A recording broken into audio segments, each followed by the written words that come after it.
Graça e paz a todos os amados no Senhor Jesus. Eu sou o pastor Genesi e neste vídeo eu vou te apresentar 5 livros que têm apenas um capítulo. Vamos lá?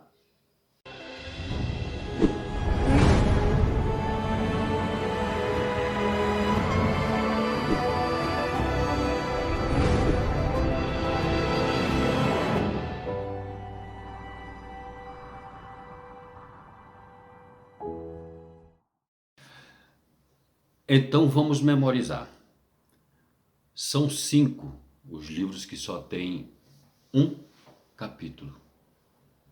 E o primeiro encontra-se no Antigo Testamento. É o livro de Obadias. A palavra Obadias significa servo do Senhor. Existem 12 Obadias na Bíblia, mas somente 2 ficaram, se é que podemos dizer, famosos, né? É o Obadias mordomo de Acabe e Jezabel e o Obadia, o profeta. O profeta, nós não sabemos quem é seu pai, não sabemos quem é sua mãe, não sabemos de que tribo ele é, mas sabemos da importância dessa profecia. Obadias fala sobre o orgulho que nasce no coração, né? E fala também de como nós não devemos nos alegrar com a miséria, com a desgraça alheia, nem que seja do nosso inimigo. Agora imagine que Edom é irmão de Israel. Se você não sabe, Edom é Esaú. Esaú, filho de Isaac. Esaú, que é irmão gêmeo de Jacó. Esaú virou uma nação, foi morar na montanha chamada Seir, que é uma montanha vermelha. Por isso que Edom significa vermelho. Além de ter nascido ruivo, cabeludo, né? O seu irmão gêmeo, o Jacó, quando nasceu todo liso. E antes disso, a mãe deles perceberam que lá dentro, no seu ventre, eles lutavam. Então, Edom sempre foi contra Israel.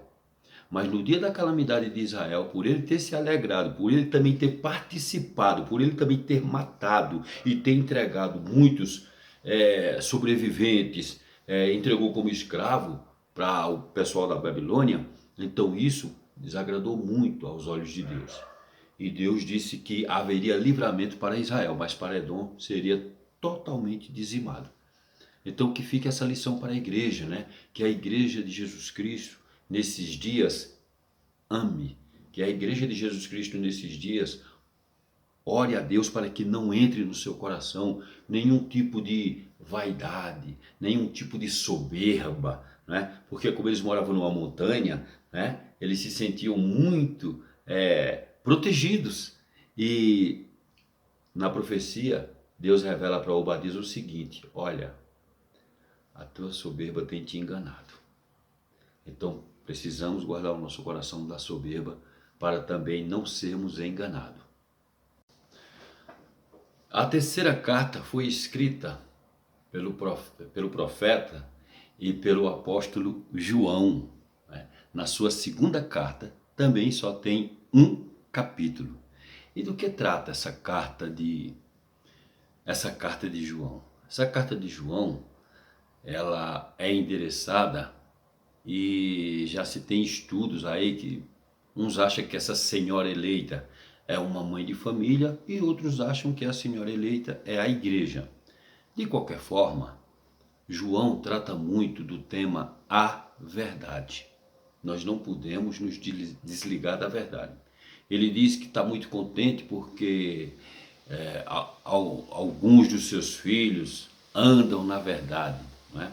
Sabemos que no primeiro século o gnosticismo pregava muitas heresias, né? Por exemplo, que Jesus ele era totalmente espiritual, não sentia dor, não tinha... Então, quando essas heresias entravam na igreja, né? Muitos davam crédito, então quem perdia com isso? A verdade, porque na verdade Jesus Cristo 100% homem, 100% Deus. Né? Jesus sentiu dor, Jesus sangrou, Jesus sentiu sede, Jesus sentiu fome, Jesus sentiu a dor do desprezo, tudo isso. Então, o gnosticismo pregava que não, quando ele nasceu, nasceu homem, mas depois ele foi batizado, e quando ele foi batizado, o Espírito Santo veio sobre ele, pronto, aí dali é outra fase da vida, aí, misericórdia, né? Então, que a gente guarde o nosso coração das heresias. As heresias continuam assolando a igreja. Muitas pessoas pensam que estão vivendo segundo a verdade, mas estão vivendo segundo as heresias. Precisamos ter muito cuidado e guardar o nosso coração, né? Essa carta que João escreve, ele fala muito, ele cita muito sobre permanecer na verdade. Jesus escreveu no evangelho que João escreveu, Jesus diz no capítulo 7, versículo 38, ele diz assim, olha, quem crê em mim, conforme está escrito. Não é conforme alguém interpreta, é conforme está escrito. Se Jesus diz assim, eu sou a ressurreição, eu tenho que acreditar que Jesus é a ressurreição. Então a ressurreição é uma pessoa, tá vendo? Como está escrito. É claro que nem tudo que está escrito a gente pode levar ao pé da letra, mas isso o próprio Espírito Santo nos dá o entendimento e o discernimento para nós sabermos. Né? Quando Jesus fala assim, eu sou a porta, é claro que a gente não vai pensar que Jesus é uma porta quando a gente abre com um trinco, não. Não é isso. A interpretação, o próprio Espírito Santo já nos dá, né? Ele está dizendo assim, ó, você tem que entrar por mim. Ninguém vem ao Pai a não ser por mim. Então, temos que permanecer com a verdade. Em nome de Jesus. Esse é o terceiro livro. Agora vamos para o quarto livro, que também foi escrito pelo próprio João, que é a sua terceira carta, né? E do que trata essa terceira carta? Nossa, essa terceira carta, ela é tão importante para os nossos dias, porque João escreve para um presbítero chamado Gaio. E o que é que João escreve para esse presbítero chamado Gaio? Ele escreve que as pessoas que ele mandam lá na comunidade não está sendo recebida por Diótrefes, né? Que ele quer a primazia da igreja. Então, veja bem, tem pessoas que pegam o rebanho do Senhor e ao invés de tratá-lo como o rebanho do Senhor, ele trata como se o rebanho fosse seu. Então, quando João enviava alguém para aquela comunidade, ele não recebia e expulsava da igreja. Não reconhecia a autoridade que estava sobre o apóstolo João. Né? Então, hoje sabemos que a autoridade está sobre a palavra. Não é como antes que os evangelistas eram itinerantes, tinham que levar a palavra, tinha que se hospedar na casa das pessoas, né? E o próprio João na segunda carta diz assim, ó, não receba essas pessoas em casa e nem os saudeis, porque quem o saúda tem parte nas suas más obras. Que coisa triste, né? Hoje a gente temos que ter muito cuidado, porque a doutrina permanece inabalável, né? Como Deus é imutável, a sua palavra também não muda. Se Deus diz que matar é pecado, lá no comecinho, continua sendo pecado hoje. Se Deus disse lá no comecinho que é pecado adulterar, adulterar continua sendo pecado hoje. Então precisamos nos guardar, porque tem certas heresias que colocam, não é? Como no caso aqui esse pessoal, né? Esses gnósticos. Não, depois que você aceitou Jesus, tá tudo bem. Agora você pode fazer o que quiser. Que engano. Que engano. Você foi salvo para não pecar. Essa é a realidade. Foi o que Jesus falou para aquela mulher. Jesus falou para ela assim, ninguém te condenou? Ela disse, não, Senhor, ninguém. Ele disse, eu também não te condeno. Agora vá e não peque mais. Então nós fomos salvos para não pecar. E se Jesus disse para aquela mulher que era possível ela viver sem pecar, e Jesus não mentiu, Jesus nunca mentiu, nunca se encontrou engano na boca de Jesus. Então se ele falou que era possível viver sem pecar, é porque realmente é. Amém? Agora vamos para o último livro, que também se encontra na sequência, é o livro de Judas. Judas, eita, mas esse Judas é maravilhoso. Por quê? Porque Judas, esse assunto que eu estava falando agora, é o que estava acontecendo, a heresia, os apóstolos ainda estavam vivos e já estavam pregando a heresia, né? O gnosticismo falava que quem aceitou Jesus, pronto, agora você aceitou, agora você faz parte da família celestial, agora você pode fazer o que quiser porque você não perde mais a sua salvação, não. Você agora pode fazer o que quiser, você foi comprado. Aí Judas vem fazendo um relato, não é? Aquele relato, ele diz assim, olha, se Deus não perdoou nem aos anjos, colocou eles em cadeias de escuridão até o último dia, será que ele vai te perdoar?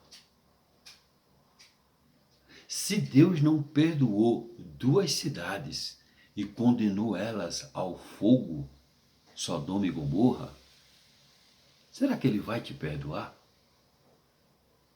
Se Deus não perdoou aquele povo que ele tirou do Egito, fez caminhar 40 anos pelo deserto, e por causa da incredulidade, eles tombaram ali no deserto e não entraram na terra prometida, ele vai te perdoar?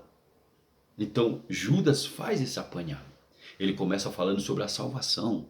E uma vez que foi dada aos santos, né, essa salvação, é para a gente estar com diligência. Você tem que ser diligente na sua vida. Não se pode estar dentro de uma obra e fazer de qualquer jeito. Até mesmo no nosso cotidiano, você que tem um trabalho, você que é uma professora, você prepara a matéria para passar para os seus alunos, você que é um soldado, você recebe ordens para você fazer tal, assim, assim, assim, você que trabalha em correios, você tem aquele trabalho de selecionar as cartas, tal, tal. Então como é que na obra do Senhor você pode estar de qualquer jeito? E é isso que Judas trata. Judas diz, olha, o primeiro pecado é o pecado de quê? Da rebelião. Os anjos se rebelaram, saíram da sua habitação e Deus condenou os anjos. Você que é homem, você que é mulher, você que é jovem, você ainda tem um mérito, porque você tem o perdão se arrepender. E os anjos, ainda que se arrependam, não têm perdão. Qual foi o pecado deles? A rebelião. E você tem se rebelado contra a palavra? Será que você tem se rebelado contra seu pai, sua mãe? Será que você tem se rebelado contra seus superiores? É um pecado grave, é o pecado da rebelião, né? Qual é o segundo pecado que ele fala? Não perdoou os anjos e não perdoou as duas cidades de Sodoma e a de Gomorra. Qual era o pecado lá de Sodoma e Gomorra? Não era o homossexualismo? Onde dois anjos foram lá e os homens, as pessoas da cidade queriam conhecê-los? Cuidado, né? A pornografia tem tirado muitos homens da presença de Deus. Não só homens, mas homens, mulheres, jovens. Muito cuidado. Precisamos estarmos o tempo todo vigiando para não cairmos nessas ciladas, né? E Judas fala isso, ó. O primeiro pecado é rebelião. O segundo pecado, né? O pecado do homossexualismo, envolve sexo, né? E o terceiro, aquele povo lá no deserto que caíram. Qual foi o pecado deles? Incredulidade. Murmuração. Eles murmuraram tanto que a Bíblia diz que Moisés era o homem mais manso de toda a terra. E nem Moisés entrou na terra prometida por causa da murmuração deles. Reclamação. Você é uma pessoa que tem reclamado? Você é uma pessoa que tem murmurado? Mesmo recebendo tantos benefícios de Deus, mesmo Jesus tendo vindo morrer em nosso lugar, pago nossa dívida, porque está escrito, né, que aquela cédula, aquele inscrito que nos era contrário, foi cravado na cruz. Olha que benefício, Você agora pertence à família de Deus. Você agora pertence à família real. E você tem murmurado aqui, às vezes querendo coisas materiais. Murmurado contra Deus, que já fez o impossível por mim e por você. Então precisamos guardar o nosso coração, né? Então, esse é o quinto livro. Primeiro, Obadias. Segundo, Filemon. Terceiro, segunda carta de João. O quarto, a terceira carta de João. E o quinto, Judas. Vamos repetir para nós memorizar? Obadias, Filemon, segundo João, terceiro João e Judas. Pronto. 5 livros. 5 livros. 5 livros com apenas um capítulo. Se você ler os 5, você já pode dizer, eu já li 5 livros da Bíblia, que é verdade, né? Apenas um capítulo, mas não deixa de ser um livro da Bíblia. Amém? Que Deus continue abençoando todos vocês. E se você gostou desse conteúdo, você inscreva-se no canal. E se esse conteúdo vai ser útil para alguém, eu te peço que você compartilhe. Tá bom? Compartilhe em nome de Jesus. Fiquem todos na paz do Senhor Jesus.